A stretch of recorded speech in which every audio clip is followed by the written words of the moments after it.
آپ کی اکثریت ہے تو آپ تو وہاں پہ سیٹ ایڈجسٹمنٹ نہیں کر رہے، تو پھر مسلم لیگ نون کیوں کرے گی؟ اور پھر مسلم لیگ نون نے یہی کیا، انہوں نے ان کو دے دیا جواب۔ بڑی کوششیں ہوتی رہی ہیں، میں آپ کو آف دی ریکارڈ بتاؤں، بڑی کوششیں ہوتی رہی کہ جناب اس سے بڑے اچھے تعلقات ہوں گے، فیوچر کے لیے بڑا اچھا ہو جائے گا، راجہ پرویز اشرف کے مقابلے میں امیدوار نہ لائیں، کائرہ صاحب کے مقابلے میں امیدوار نہ لائیں، گیلانی صاحب کے مقابلے میں امیدوار نہ لائیں، تو بڑا ایک اچھی انڈرسٹینڈنگ ہو جائے گی۔ تو وہ کہتے ہیں اچھا ٹھیک ہے، پھر آپ کراچی میں ہمارے ساتھ ایڈجسٹمنٹ کریں، آپ ہماری خاطر سیٹیں 2-4 چھوڑ دیں، ہم آپ کے لیے چھوڑ دیتے ہیں۔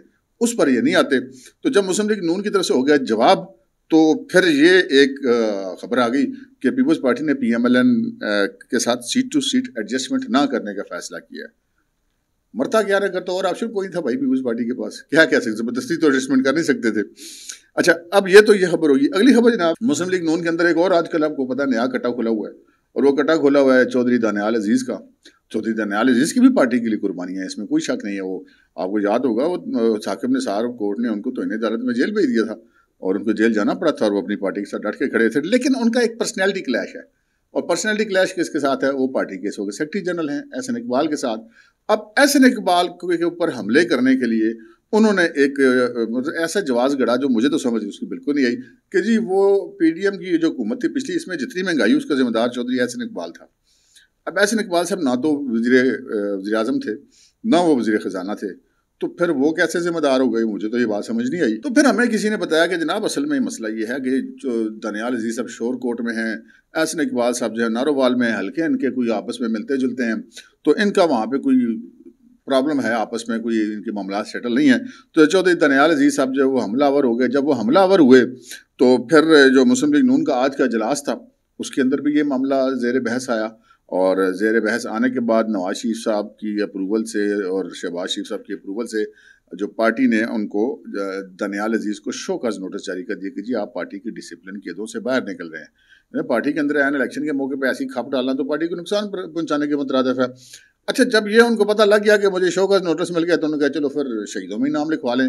پھر وہ آج جیو نیوز کے ایک پروگرام میں آیا، اور اس میں انہوں نے کہا کہ جناب یہ تو میں تو اس چیز پہ قائم ہوں کہ وہ جو کچھ بھی تھا وہ احسن اقبال اس کا ذمہ دار تھا، اور بلکہ اس کے ساتھ ہی انہوں نے 2-4 جو نہیں لگے ہاتھوں مریم اورنگزیب کو بھی کھری سنا دی۔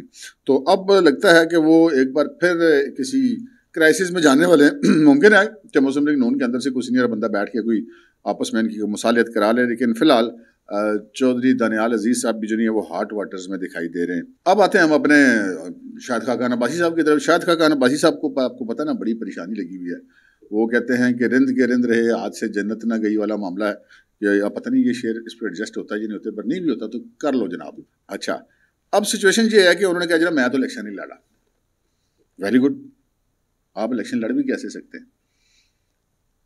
پی ایم ایل این کا ٹکٹ تو آپ کے پاس نہیں ہے، کسی اور پارٹی سے ٹکٹ آپ لے نہیں سکتے، آزاد لڑنے کی پوزیشن کوئی نہیں ہے، تو اس کے علاوہ آپشن کون سا تھا؟ کوئی نہیں۔ خیر، چودھری اپنا شاہد خاقان عباسی صاحب نے فرمایا کہ الیکشن نہیں لڑ رہا کیونکہ الیکشن کے بعد جو ممکنہ خرابی ہوگی میں اس کا حصہ نہیں بننا چاہتا۔ اچھا، پتہ نہیں اب ممکنہ خرابی کیا ہوگی، ویسے میں آپ کو آگے چل کے بتاتا ہوں کہ کس خرابی کی بات کر رہے ہیں۔ اچھا، پھر انہوں نے کہا جی سب کو مل بیٹھ کر یہ فیصلہ کرنا چاہیے ملک میں کیا تبدیل کرنا چاہیے۔ اچھا چلیں، یہ بات آپ کو سمجھ آئی تو نیچے کمنٹس میں لکھ دیں۔ پھر انہوں نے کہا جی کہ اگر کوئی شخص کسی کے بارے میں یہ کہا جاتا ہے کہ انتخابات میں وہ فیورٹ ہے، تو اس کا مطلب ہے کہ انتخابات شفاف نہیں ہوں گے۔ یہ بات بھی ویسے بھائی صاحب کو مزہ نہیں آیا بات کرنے کا۔ ہم ورلڈ کپ ہوتا ہے کرکٹ کا، ہاکی کا، فٹ بال کا، ہم کہتے ہیں یہ فلانی فیوریٹ ٹیم ہے، تو اس کا کیا مطلب ہے وہ فیفا والے سارے اس کو یا وہ انٹرنیشنل ہاکی فیڈریشن والے اس ٹیم کو دھاندلی کر کے جتانا چاہ رہے ہوتے ہیں؟ فیوریٹ کا مطلب فیوریٹ ہوتا ہے۔ یہ شفافیت اس میں کدھر سے آ گئی؟ تو بات کوئی پھر بھی لاجیکل نہیں ہے۔ اب بھائی صاحب وہی لاجیکل باتیں کیوں نہیں کر رہے، اس کے پیچھے کی بات آپ کو بتاتے ہیں آپ کو بھی۔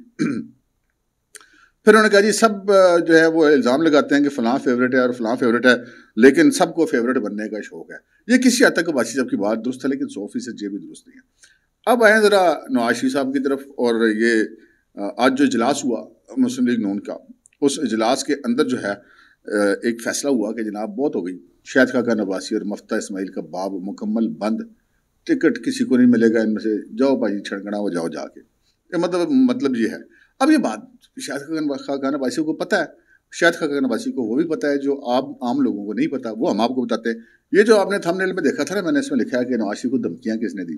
یہ دھمکیاں جناب شاہد خاقان عباسی صاحب نے لگائی تھی۔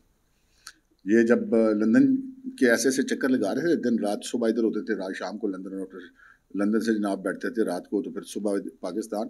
یہ اس وقت میسیجنگ کر رہے تھے، جنرل باجوہ کی طرف سے میسیجز لے جاتے، کچھ جنرل فیض وغیرہ۔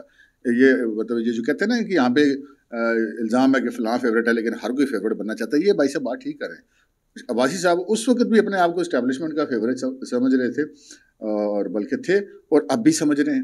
وہ سمجھتے ہیں کہ جناب یہ ہماری جو اسٹیبلشمنٹ ہے وہ تو چاہتی ہے کہ شاہد خاقان عباسی وزیر اعظم ہو۔ اب شاہد خاقان عباسی صاحب کے بارے میں یہ میں کئی دفعہ بات کر چکا ہوں کہ بھائی صاحب آپ کو ساری عمر ٹکٹ دیتی رہی مسلم لیگ نون، آپ کی بہن کو سینیٹر بنایا، آپ کو کئی دفعہ وزیر بنایا، آپ کو کئی دفعہ آپ کو پھر وزیر اعظم بھی بنا دیا، اور اس کے بعد آپ اس کے بعد بھی اسلام آباد سے بھی ہار گئے اور اپنے ہوائی حلقے سے بھی ہار گئے، پھر آپ کو حمزہ شہباز والی سیٹ خالی کرا کے لاہور سے دوبارہ اسمبلی میں لائے۔ تو اب مسلم لیگ نون نے آپ کو قرضہ تو نہیں نہ دینا؟ اس سے زیادہ آپ کے ساتھ کیا نیکی کی جا سکتی ہے؟ آپ کو وزارتیں دی، آپ کو سرکار کا سب سے بڑا عہدہ دے دیا وزیر اعظم کا۔ اب شاہد خاقان عباسی صاحب جو ہے وہ چاہتے ہیں کہ جناب میں ہی وزیر اعظم ہوں۔ پہلے بھی وہ جو جا رہے تھے نا بار بار میسیجنگ لے کے، کبھی وہ کہتے تھے جا کے نواز شریف صاحب کو دھمکیاں دیتے تھے کہ دیکھیں اس طرح آپ پیچھے ہٹ جائیں، ورنہ دنیا وہ فلاں کو چیف لگا دیں، یہ ایکسٹینشن دے دیں باجوہ صاحب کو، اگر بات نہ مانی تو پھر وہ ماشلہ لگا دیں گے۔ تو پھر نواز شریف نے کوئی کچی گولیاں تو نہیں کھیلی نہ، وہ مطلب کسی کے پریشر میں یا دباؤ میں آنے والا آدمی ہوتا تو ابھی تک سیاست میں نہ ایگزسٹ کر رہا ہوتا۔ کتنی دفعہ کیا کچھ نہیں ہوا نواز شریف کے ساتھ، تو کون سا سیاست سے اس کو کسی نے مائنس کر لیا۔ لیکن یہاں پہ عباسی صاحب جو ہے نا وہ تھوڑے سے اوور کانفیڈنٹ ہو گئے، تھوڑے سے اس چکر میں آگے کہ اسٹیبلشمنٹ میرے ساتھ ہے تو مسئلہ ہی کوئی نہیں، میں میاں سے نواز شریف کو دبا لوں گا۔ وہاں پہ نواز شریف صاحب نے پھر باقاعدہ تسلی کرا کے، جب آخری دفعہ یہ گئے نا تو کافی تسلی کرا کے ان کو نکالا نواز شریف صاحب نے وہاں سے، اور کہا جا یار جو کرنا ہی کر لیں، تم نے بھی جو کرنا ہے وہ بھی کر لو، جو انہوں نے بھی کرنا ہے کر لیں، مارشل آرٹ گانا لگا دیں، مجھے کیا فرق پڑتا ہے۔ اس کے بعد واپس آ کے اس کے بعد سے ان کو بے چینی ہے۔ اب یہاں پر اب معاملہ یہ ہے کہ شاہد خاقان عباسی کا پولیٹیکل کیریئر بظاہر ختم ہوتا ہوا دکھائی دے رہا ہے۔ کیا اس ملک کے اندر کوئی ایسا حلقہ ہے جہاں سے شاہد خاقان عباسی بطور الیکٹیبل قومی اسمبلی کی سیٹ جیت سکتے ہو؟ نہیں ہے، یہ بات عباسی صاحب کو بھی پتہ ہے۔ لیکن ایک ہوتا ہے نا وہ اندر کا بندہ کہ یار میں ایک دفعہ پرائم منسٹر تک پہنچ کے میں واپس کیوں جاؤں؟ پرائم منسٹر تک تو راجہ پرویز شریف پہنچا تھا، وہ دوبارہ اس کو اسپیکر بنایا تو بن گیا نا۔ اس نے تو نہیں کہا کہ میں تو اب پرائم منسٹر ہی بنوں گا۔ تو اس طرح نہیں ہوتا بھائی جان۔ تو وہ اب ان کو یہ پرابلم ہے، اور دھمکیاں بھی تک وہ دیتے رہے اپنی پارٹی کی قائد کو، تو پھر کیا نتیجہ نکلنا تھا؟ وہی نتیجہ نکلنا تھا جو آج نکل آیا۔ بہت ہو گئی مسلم لیگ نون نے، کیا ہوگا باسی صاحب بھی بہت ہو گئی، مفتہ اسماعیل بھی بہت ہوگی، ان دونوں کو انہوں نے پارٹی سے کہا دیا، بالکل جسے کہتے ہیں آگ کر دیا ہے، اور ان کے ساتھ بھی اسی طرح آگ کیا جس طرح چودھری نثار کو آگ کیا گیا تھا۔ تو یہ اب ان کا ہو گیا معاملہ سارا ختم۔ اچھا اب آتے ہیں بلاول صاحب کی طرف۔ بلاول صاحب مسلسل حملے کر رہے ہیں پی ایم ایل این پہ، ٹھیک ہے بھائی، الیکشن ہے، ان کا حق بنتا ہے وہ اپنی سیاسی تنقید کریں، لیکن مسلم لیگ نون کی طرف سے مکمل خاموشی تھی۔ تو آج کے اجلاس میں یہ فیصلہ کیا گیا ہے کہ مسلم لیگ نون اب اس کو معاملے پہ مزید خاموش نہیں رہے گی۔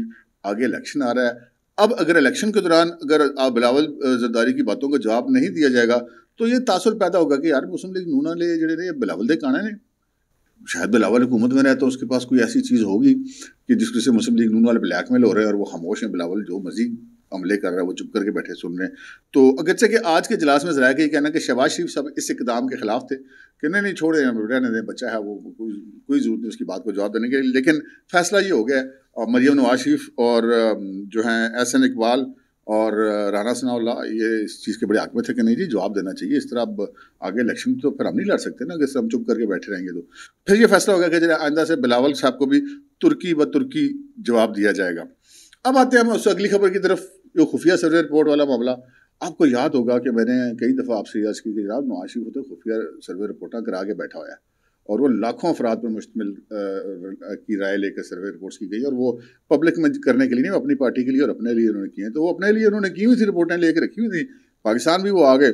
تو آج کے اجلاس میں یہ پتہ چلا کہ وہ جو سروے رپورٹ تھی نہ صرف یہ کہ پارٹی کی مقبولیت کے حوالے سے سروے رپورٹ تھی، بلکہ نواز شریف صاحب نے پاکستان آنے سے پہلے ہر حلقے سے امیدواروں کی پوزیشن کے بارے میں بھی خفیہ سروے کروائے ہیں کہ کس حلقے سے کون سا ہمارا امیدوار زیادہ بہتر، زیادہ اسٹرانگ ہے باقی لوگوں کے نسبت، اور یہ سروے کروائے ہیں جناب نواز شریف صاحب نے بذریعہ اپنا فیصلہ آباد والے رانا ثناء اللہ خان صاحب کے ذریعے۔ رانا ثناء اللہ خان صاحب نے وہ سروے کروا کے پرائیویٹ کمپنی سے وہ کنڈکٹ کرا کے اس کے رزلٹس بنوا کے سارا میاں صاحب کو پہنچا دیے تھے جی لندن. اب میاں صاحب وہ اپنے مطلب وہ کیا کہتے ہیں بوجھے میں ڈال کے یا اپنے پاکٹ میں ڈال کے وہ سروے رپورٹیں لے آئے. آج کے اجلاس میں انہوں نے کھول دی ہیں. ان کے جناب یہ رپورٹیں ہیں, ان کو بھی مد نظر رکھیں, اور پارلیمانی بورڈ جب ٹکٹوں کے فیصلے کرے تو ان رپورٹوں کو بھی ساتھ مد نظر رکھے. اب تک کے لیے اتنا ہی, اجازت دیجیے, اللہ حافظ.